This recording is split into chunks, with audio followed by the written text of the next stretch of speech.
अब देखिए सबसे इम्पोर्टेंट एक चीज समझिए। देखिए, यदि किसी त्रिभुज व समांतर चतुर्भुज एक ही आधार तथा समांतर भुजा के मध्य स्थित हो, ठीक है।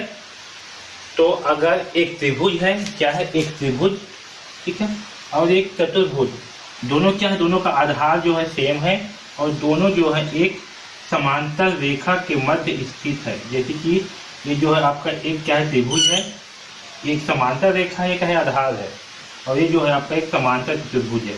तो क्या है, यदि किसी त्रिभुज व समांतर चतुर्भुज एक ही आधार तथा समांतर भुजा के मध्य स्थित है, या समांतर रेखा भी बोल सकते हो के मध्य स्थित है, तो त्रिभुज का क्षेत्रफल क्या होगा, समांतर चतुर्भुज का आधा होगा।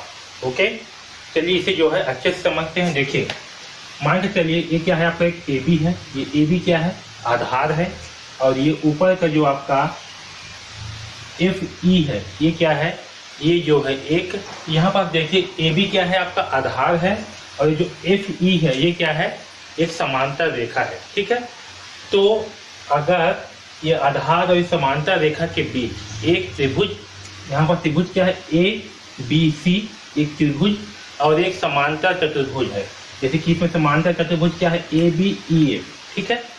जब ऐसा हो तो ये जो त्रिभुज है आपका ए बी सी, इसका क्षेत्रफल क्या होगा, इसका क्षेत्रफल जो है, ये चतुर्भुज है ए बी ई एफ, इसका आधा होगा, ठीक है। इसी को यहाँ पास अच्छे ढंग से लिखा हूँ। ये त्रिभुज ए बी सी और समांतर चतुर्भुज ए बी ई एफ, आधार क्या है ए बी, यहाँ पर त्रिभुज क्या है ए बी सी और समांतर चतुर्भुज ए बी ई एफ, एक ही आधार ए बी, इसका आधार क्या है, दोनों का आधार जो है ए बी है, और समांतर भुजा क्या है ई एफ, ठीक है, के मध्य स्थित है। तो इनके मध्य स्थित होगा, तो जो आपका त्रिभुज है ए बी सी, इसका क्षेत्रफल क्या होगा, तो इसका क्षेत्रफल जो है ए बी ई एफ, ये जो चतुर्भुज है इसका आधा होगा, ठीक है। इसे जो है याद रखना, ये बहुत ही इंपॉर्टेंट है। ओके, यहाँ पर देखिए एक और प्रमेय है, एक ही आधार पर और एक ही समांतर रेखाओं के बीच बने त्रिभुज का क्षेत्रफल के बराबर होता है, ठीक है। यानी कि जैसे कि यहाँ देखिए, यहाँ बी सी क्या है, एक आधार है, ठीक है, और यहाँ पर जो है इसे हम ए डी को, ये जो बेस लाइन इसे क्या मान लेते हैं, एक समांतर रेखा, ठीक है।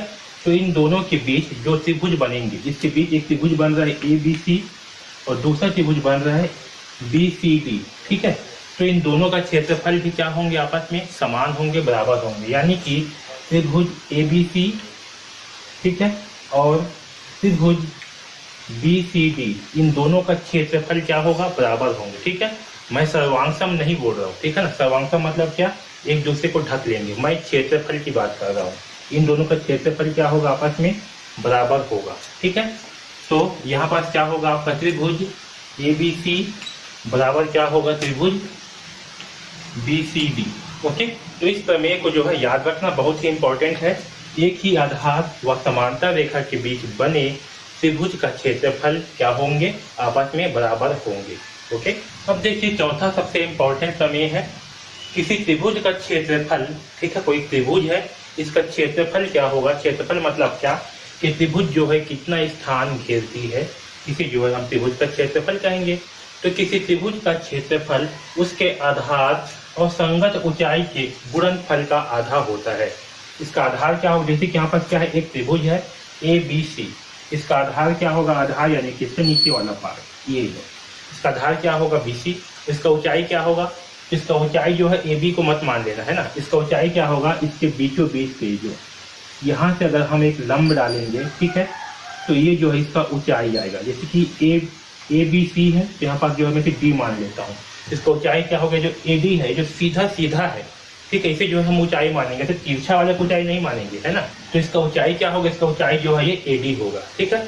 तो इस त्रिभुज का क्षेत्रफल क्या होगा, इसका आधार इंटू ऊंचाई, यानी कि इसका आधार क्या है, आधार है बी सी, तो इसका क्षेत्रफल क्या होगा, 1/2 इंटू बी सी, ये बी सी, और ऊंचाई कितना है ए डी, तो B C into A D, ठीक है, आया समझ में।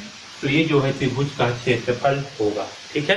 तो इस फार्मूले को भी याद रखना, ये बहुत ही ज़्यादा इंपॉर्टेंट है और आगे बहुत ज़्यादा उपयोग में आने वाला है, ठीक है। तो किसी त्रिभुज का क्षेत्रफल क्या होगा, उसका आधार और उसका ऊंचाई का गुणनफल का आधा, ठीक है, यानी कि 1/2 त्रिभुज के 1/2 त्रिभुज का आधार इंटू ऊंचाई, ये जो है त्रिभुज का क्षेत्रफल होगा। ओके, इसे कॉपी में भी नोट कर लीजिए। यहाँ देखिए पांचवा जो है समांतर चतुर्भुज का क्षेत्रफल। ठीक है, एक समांतर चतुर्भुज है, इसे हम ABCD नाम दे देते हैं। ठीक है, ये क्या है, एक समांतर चतुर्भुज है। इसका क्षेत्रफल क्या होगा, इसका क्षेत्रफल होगा समांतर भुजा।